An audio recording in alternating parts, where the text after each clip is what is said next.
आज से तेरा कॉलेज जाना बंद। हटो मेरे रास्ते से। अब मुझे कोई नहीं हटा सकता, क्यों? क्योंकि अब मेरे और तेरे रास्ते एक ही हैं। बकवास बंद करो, हटो मेरे सामने से।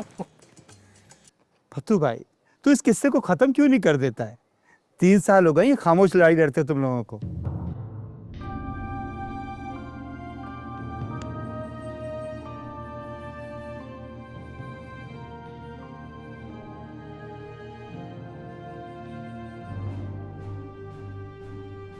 तू अपनी बीवी को छोड़ सकता है?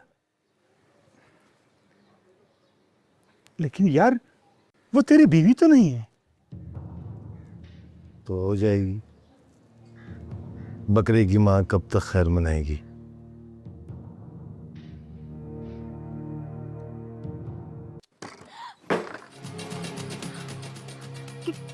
क्या बात है? यहाँ क्यों आए हो?